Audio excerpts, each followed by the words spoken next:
parece si charlamos de historia? ¿De Neuquén? Sí, claro. Qué bueno. Entonces hablemos de gente ilustre. Sí, espere, pero también podríamos hablar de gente no tan ilustre. ¿De los que no están en los libros? Sí, y de los que no pudieron escribirlos. ¿De toda la gente que vino a poblar Neuquén? Sí, y de los que ya estaban.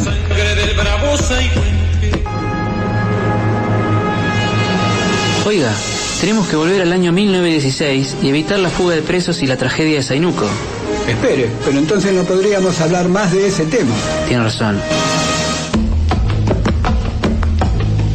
¿Cuándo es el programa? Todos los jueves de 18 a 19 horas. Espere, nos olvidamos de decir el nombre del programa. Esa es otra historia. Por el 87.9, la radio pública de Protear. Buenas tardes, querido amigo Rodrigo. Buenas tardes, querido amigo Agustín en los controles. Y buenas tardes, querida audiencia, ahí en sus hogares, en sus autos, ahí por donde los tome de sorpresa este programa. ¿Cómo está, estimado Jorge? Muy bien, y festejando que todavía no se haya inventado la radio con imagen, que no sé, televisión, algo así le quieren llamar, porque hoy vine mal aspectado, tal vez, y... Yo no me di cuenta. Bueno, pero yo no me iba a sacar el barbijo, porque en realidad vine sin afeitar, pero también para estar a tono, con algunas fotografías de época sobre el tema que vamos a tocar hoy, donde aparecían barbados, cuasi delincuentes. No, bueno, no es tan así. Vamos a hablar de anarquismo y sinceramente considero que está mal asociar el tema del anarquismo con la delincuencia. Más allá de que sabemos que hubo grupos de anarquistas tirabombas, llamémosle directamente así, el anarquismo es mucho más que tirar bombas, es una ideología, una forma de ver el mundo.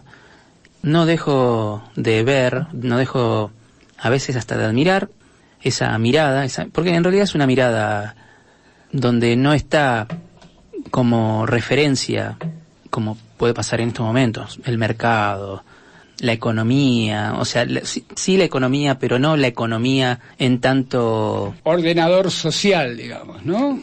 Sí, una economía más al servicio del ser humano. Yo le voy a decir... Sinceramente, yo he pasado gran parte de mi vida adhiriendo a los ideales anarquistas, influenciado por algún tío muy lejano y mi abuelo, que compartía muy fuertemente esos ideales, que luego los volcó hacia una corriente iniciada, como dice usted, por algún coronel allí por la década del 40.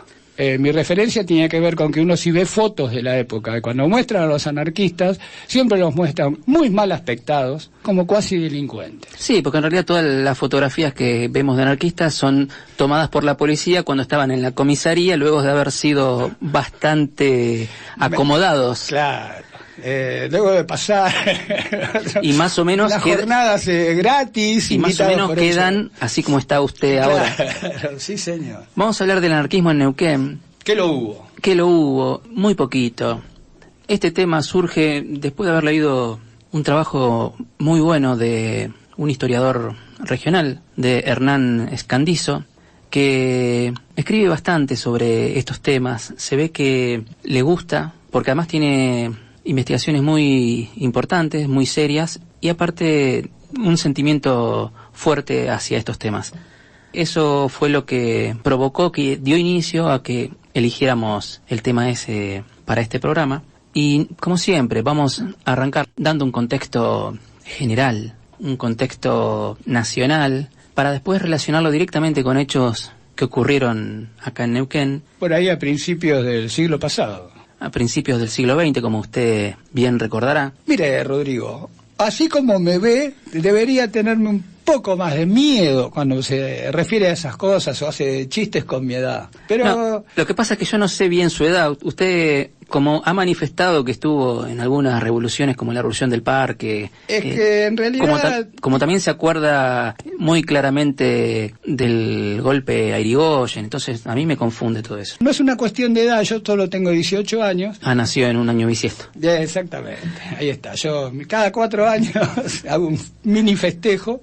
Vamos a empezar a decir que el año 1917, el año de la Revolución Rusa, es un año que abrió nuevos horizontes para lo que se denominó el proletariado mundial, no porque antes no hubiera pasado nada, en realidad esto ya venía del siglo XIX, pero fue la primera vez que una revolución contra un sistema impuesto tradicional que se mantenía aparentemente firme, logra tomar el poder, y eso dio ciertas ínfolas a muchos movimientos sociales, especialmente socialismo, comunismo y anarquismo, que en cierta forma, si bien no compartían, había claras diferencias que ya venían, claras diferencias hasta teóricas, que venían siendo planteadas desde el siglo XIX, sin embargo veían con bastante...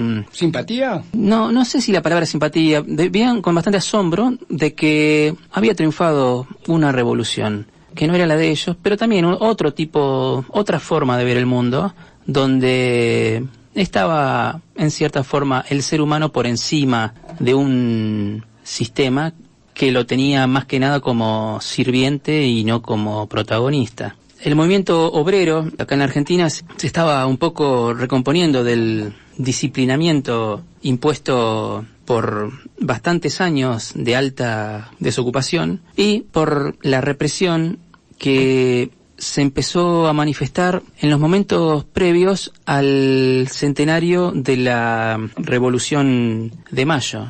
Acá nos tenemos que acordar que en ese centenario de la Revolución de Mayo es cuando, en cierta forma, empezaron a provocarse hechos que marcaron profundamente al movimiento obrero y especialmente a los anarquistas, que en ese momento eran una fuerza bastante importante. Mire, el 1 de mayo, el día que se conmemoraba del trabajo de 1910, reunieron, según crónicas de época, 70.000 trabajadores en la Plaza Colón de Buenos Aires. Y se lanzó una huelga general por tiempo indeterminado el día 18 de mayo. O sea, faltaban poquitos días para el centenario de la Revolución de Mayo. Para el cual habían puesto, digamos, como quien dice, habían tirado la casa por la ventana.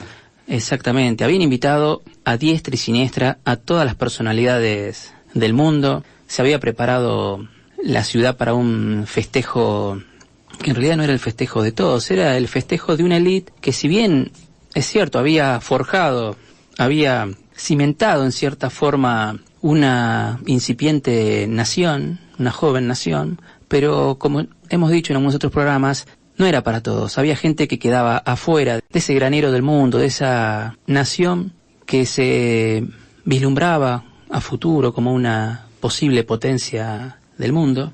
Y esas acciones de las centrales obreras, justo días antes del centenario de la Revolución de Mayo, significaban una especie de amenaza, realmente una amenaza abierta para la oligarquía, que empezó con las detenciones en masa, las detenciones preventivas. O sea, se proponía a partir del 18 de mayo una huelga general. El día 13 empezaron con las detenciones.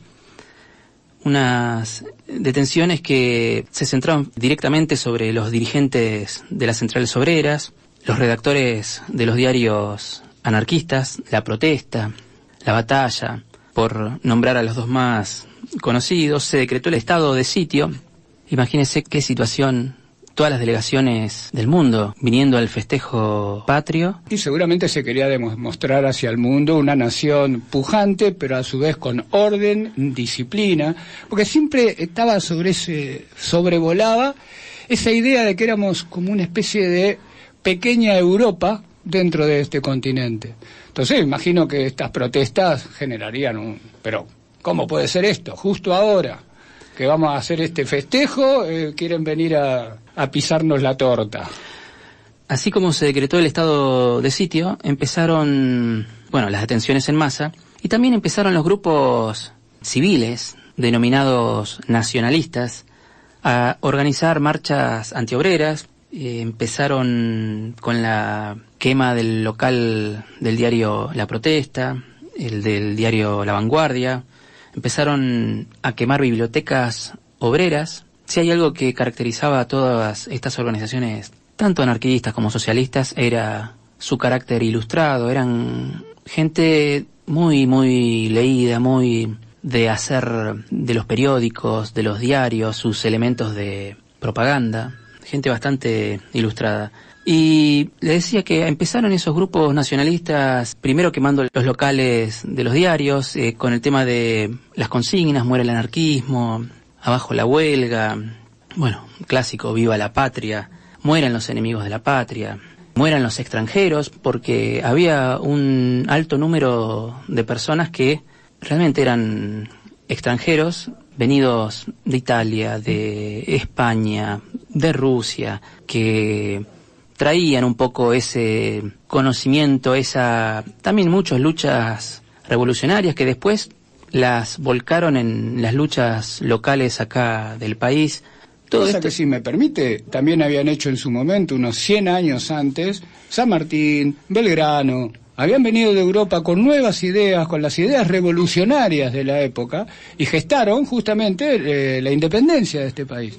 Yo no digo que esta gente que venía hubiera generado eso, porque eso es harina de otro costal y es hacer, como decir, futurología de un pasado con el que no tenemos la menor idea de qué hubiese pasado si esas ideas se hubieran prosperado. Pero, y lo otro curioso es, se combatía la violencia anarquista con violencia. Sí, la contraviolencia sería una palabra, creo, adecuada. Según los registros del Departamento Nacional de Trabajo, de unos 14.000 trabajadores que participaron en alguna actividad huelguística en 1916, el promedio ascendió a 135.000 anuales en el periodo que va entre 1917 y 1921, que es el periodo en el cual vamos a centrarnos en la actividad anarquista en Neuquén. En realidad un poquito más, nos vamos a extender un poquito más, pero sí, más o menos arrancando por este 1917. Tiene una explicación: que aumente exponencialmente la cantidad de actividad de huelgas se debe a que vino un gobierno popular, que es el gobierno de don Hipólito Yrigoyen. Había cosas que a los gobiernos conservadores no se les hacía, porque los gobiernos conservadores aparte tenían una concepción mucho más militarista de la sociedad, cosa que los gobiernos populares, puede ser que en algunos casos sí, pero no era tan estricta. Y en el caso de don Hipólito era mucho más permeable a que la gente se manifestara, más allá de algunas equivocaciones, porque mucha gente podrá decir, no, bueno, sí, pero durante el gobierno de Hipólito Yrigoyen se reprimió a los trabajadores. Sí, es verdad, se reprimió también a los trabajadores, pero lo que queremos destacar es que se permitió o que se dio mucha más libertad a manifestarse. Es como que tenían una manera menos violenta de conservadurismo. Los militares y los gobiernos anteriores generalmente se caracterizaron por tener una manera de conservar mediante la fuerza, y en cambio los gobiernos democráticos y sobre todo el radicalismo en sus inicios tenía una apertura democrática mucho más interesante, al menos por lo que recuerdo de la época. Sí. Se daba toda esta alza de conflictividad en simultáneo con el surgimiento de algunos nuevos sindicatos que se sumaban tanto a la Fora Noveno Congreso, ahora vamos a explicar, o Fora Quinto Congreso.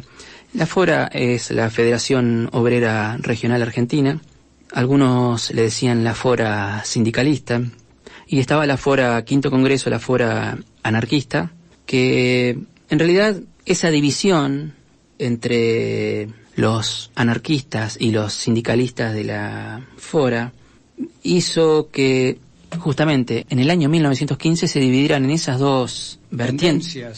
Claro, en esas dos corrientes, pero en esos tiempos la que tuvo un rol más protagónico, por lo menos en esa década del 10 del siglo XX, fue la Fora Quinto Congreso, la Fora Anarquista, que pasó a ser la expresión gremial tal vez más importante. No sé si en cantidad de afiliados, pero sí en movilización.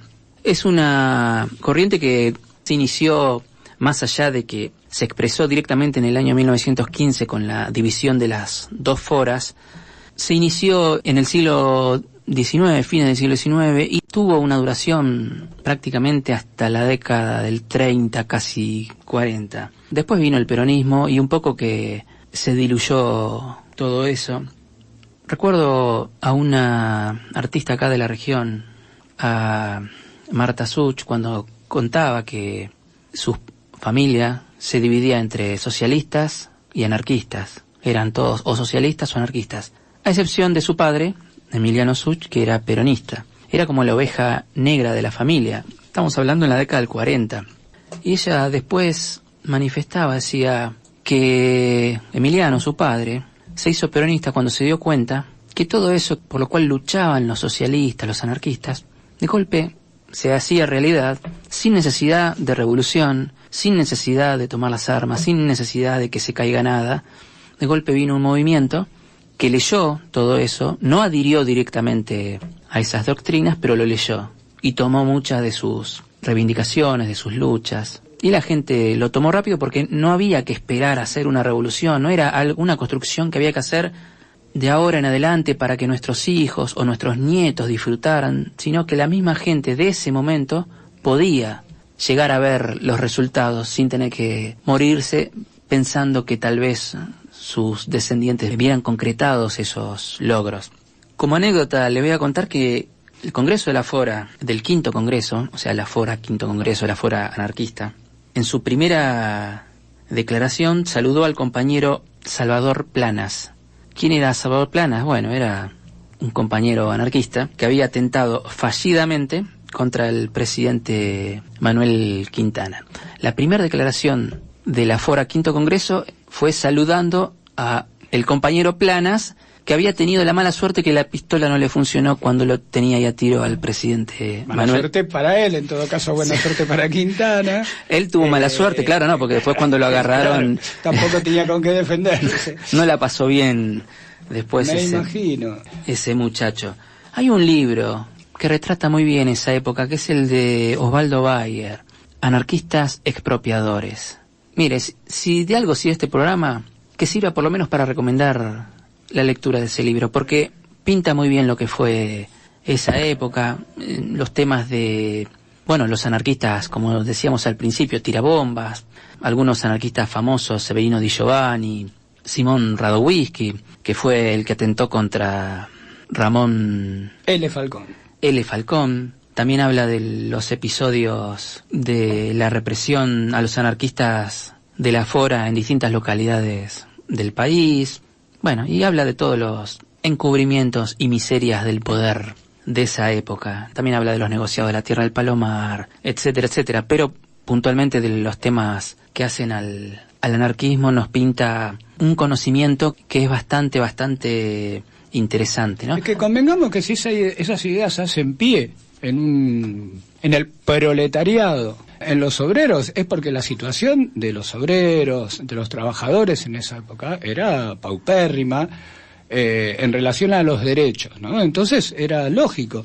Y la respuesta primaria ante eso no era decir, bueno, a ver, ¿por qué es que tal vez estos muchachos se despliegan a estos movimientos? No atendieron a ver por qué, porque quería mantener sus privilegios, hablo desde el poder, ¿no? Mantener esos privilegios. Entonces estas ideas foráneas que venían a decir que por ahí estaba mal trabajar 12 horas todos los días sin descanso, no disponer de derechos básicos que hoy nos parecen elementales, claro, ¿qué vienen a hacer a la Argentina? ¿A qué vienen a traer estas ideas raras? Sí, eran ideas extranjeras. Foráneas. Sí, eso le gustaba mucho utilizar esos términos, especialmente en los ámbitos militares, los ámbitos castrenses, ¿no? Justamente cuando uno habla de conservar, es de conservar el orden actual sin modificar nada. Entonces cualquiera que venga a modificar ese orden, bueno, es considerado un transgresor y contra ellos, bueno, de hecho hubo leyes que los castigaban, la ley de residencia, no recuerdo en qué año fue, pero fue a principios del siglo XX, que justamente lo que trataba esa ley era de expulsar a todos los extranjeros que alteraran el orden público. O pudieran llegar a hacerlo. O tuvieran intención, o escribieran sobre ese tema, o sea, no hacía falta efectivizarlo, solo con pensarlo ya les correspondía aplicar esa ley. Entonces, estamos que en el periodo 1916 en adelante, un poco se flexibiliza en cuanto a permitir la opinión a través de los medios, de los órganos de difusión que tenían. La apertura de locales, habilitación de algunas marchas. En esos años, la organización obrera de la Fora 5, vamos a llamar la Fora 5, así ya simplificamos y no tenemos que estar diciendo quinto congreso ni nada de eso, sino... la fuera B corta. Sí. Se empezó a extender más allá de los principales conglomerados productivos, de los puertos, de los nudos ferroviarios. Lo que buscaban era promover la sindicalización y para eso necesitaban enviar gente para justamente tratar de lograr ese objetivo, dictando conferencias, participando en asambleas, especialmente en lugares alejados de las grandes ciudades. Y hacia 1918, con la intervención de agrupaciones de Bahía Blanca, empezaron las tareas de propaganda y organización entre los trabajadores del Alto Valle. Por lo menos así se desprende de una crónica de Salvador Mayor, que era militante de la Casa del Pueblo de Ingeniero White, que fue publicado en el diario La Protesta.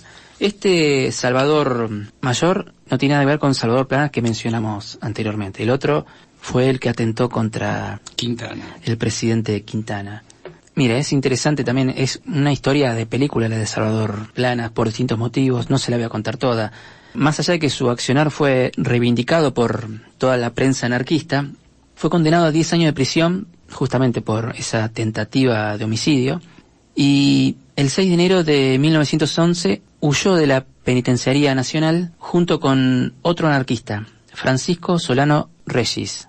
Te dirá, y bueno, pero sabe que ese Francisco Solano Regis había atentado contra el presidente Figueroa Alcorta, que fue el sucesor de Quintana. Colegas, se dijeron. Sí, y también falló, de la misma manera que falló Salvador Planas.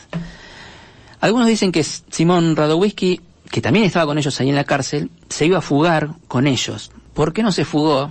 Porque justo horas antes había sido trasladado a la imprenta de la cárcel. Necesitaban un tipógrafo. Y como toda la gente, no digo todos, pero muchos de los anarquistas eran... maestros del mimeógrafo, entre otras cosas. Sí, del rubro gráfico. Entonces necesitaban a alguien, bueno, tráelo acá al Radowisky, y le cortaron la huida, porque los otros dos lograron escaparse. Y Salvador Planas logró escaparse y nunca más se supo de él. Pero bueno, nada, me acordé cuando estábamos hablando de este otro Salvador Mayor, que fue el encargado un poco de traer hacia esta región la difusión. Exacto, la difusión, lograr encuentros para formar dirigentes. Y así nos vamos acercando al núcleo central de este programa, que como siempre quise ser un gran locutor de radio, al que arribaremos luego de la siguiente cortina musical. Exactamente, escúchela bien, escúchela bien. Hijo del pueblo te oprimen cadenas y esa injusticia no puede seguir. Si tu existencia es un mundo de penas, antes que esclavo prefiero morir. Son esa clase egoísta que así desprecian la humanidad. Serán ardidos por los anarquistas al fuerte grito de libertad. No comprendo, no más sufrir, la explotación ha de sucumbir.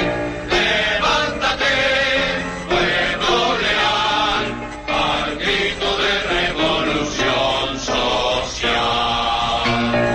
Vindicación hay que pedir, solo la unión la podrá exigir. Nuestro pavés no romperás, torpe burgués, atrás, atrás.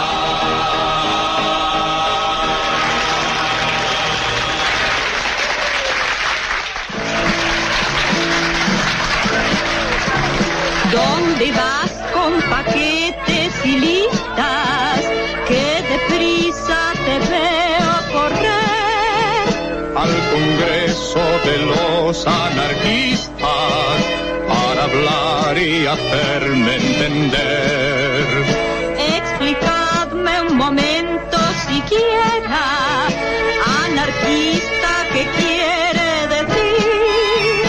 La inmensa falange obrera que reclama el derecho a vivir.